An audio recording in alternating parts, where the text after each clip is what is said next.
नमस्कार दोस्तों। आज के इस वीडियो में हम डिस्कस करेंगे मेटल से रिलेटेड कुछ इंपॉर्टेंट क्वेश्चंस जो बहुत सारे एग्जाम्स के लिए इंपॉर्टेंट है। जैसे अभी ऑयल इंडिया लिमिटेड का जो केमिकल ऑपरेटर वाला सेक्शन आ रहा है, मतलब एग्जाम होने को है, वो ऑलमोस्ट फरवरी मंथ में ही हो जाएगा 2022 के। सो उस एग्जामिनेशन के लिए मेटल से रिलेटेड कुछ इंपॉर्टेंट क्वेश्चंस यहाँ मैं इस वीडियो में बताने जा रहा हूँ। और अगर आपको लगता है कि ये क्वेश्चंस इंपॉर्टेंट है तो वीडियो को लाइक करके अपना प्यार दिखाएं और चैनल को जरूर सब्सक्राइब करें। चलिए स्टार्ट करते हैं। तो पहला सवाल कुछ इस तरीके से है, the most abundant metal in earth's crust is iron, aluminium, calcium, sodium. तो आंसर है एल्यूमिनियम। लेकिन लोगों को लगता है कि बहुत लोग सोचते हैं एक्चुअली कि आयरन बहुत ही ज्यादा मात्रा में पाया जाता है, लेकिन नहीं दोस्तों, ये गलत है। ये एल्यूमिनियम है। और सेकंड मोस्ट अबंडेंट एलिमेंट है कैल्शियम। थर्ड है आयरन। तो इस चीज को याद रखिएगा। चलिए अगले क्वेश्चन के तरफ आगे बढ़ते हैं। The poorest conductor of heat among the metals is first lead, second mercury, third calcium, fourth sodium. यहाँ पर मिसकंसेप्शन बहुत लोगों का है कि आंसर मरकरी होगा, लेकिन ऐसा नहीं होता है। आंसर क्या होगा? लीड होगा। क्यों?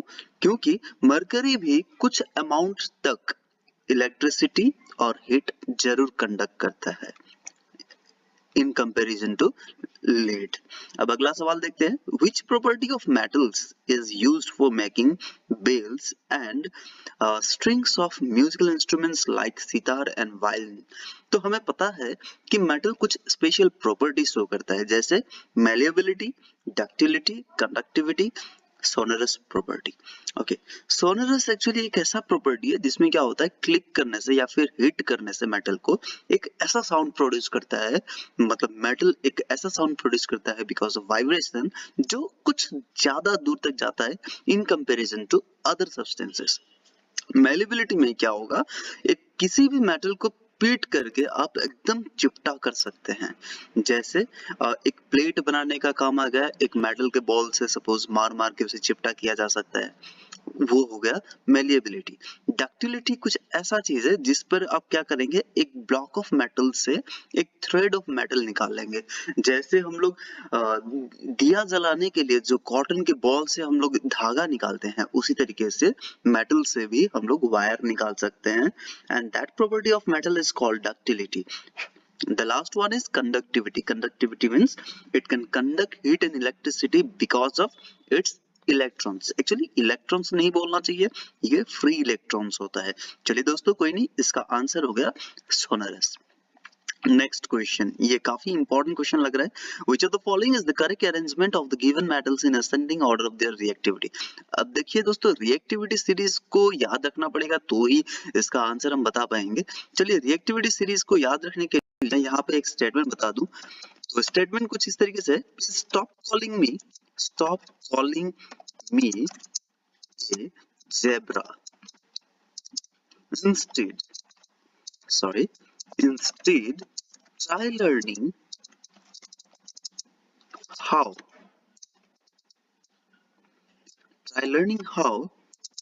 copper saves gold। ये बहुत ही इंपॉर्टेंट स्टेटमेंट है जो रिएक्टिविटी सीरीज याद रखने के काम आएगा।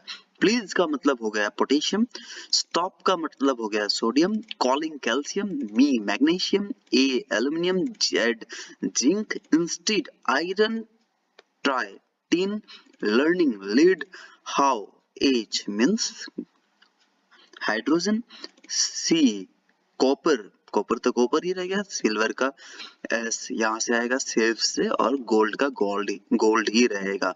गोल्ड का नाम याद रखिएगा, इस केमिकल सिंबल रहेगा AU।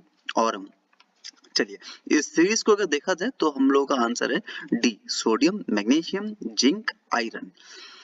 तो ये सीरीज को देखिए, अपेयर कीजिए और आपको आंसर मिल जाएगा डी ऑप्शन। चलिए नेक्स्ट क्वेश्चन की तरफ आगे बढ़ते हैं।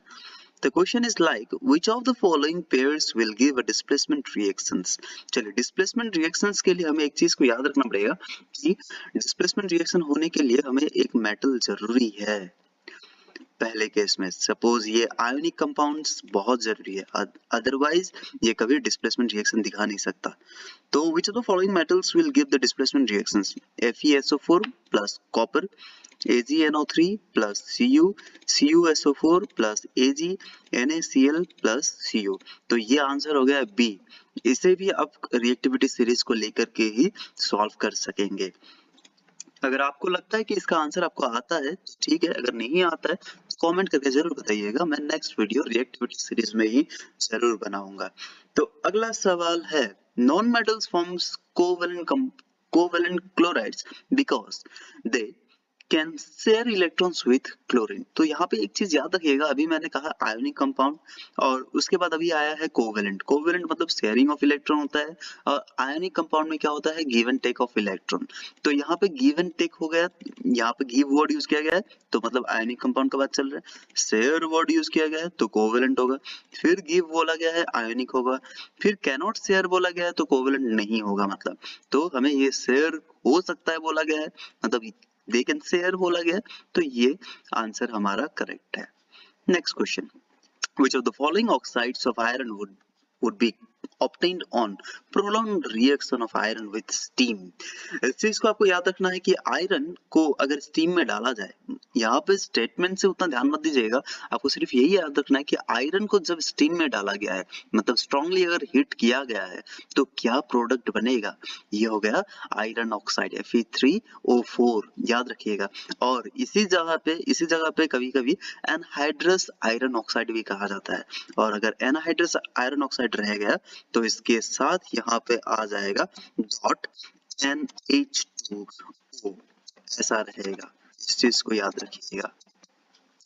तो डॉट NH2O अगर आ गया तो इसका मतलब ये है कि ये एनहाइड्रस आयरन ऑक्साइड है। Next, which of the following are not ionic compounds? Ionic compound होने के लिए क्या होना पड़ेगा, मेटल रहना पड़ेगा। तो हमें चेक करना है कि ये मेटल है या नहीं है तो ये आयनिक कंपाउंड है। H मेटल है या नहीं है तो ये आयनिक कंपाउंड नहीं है।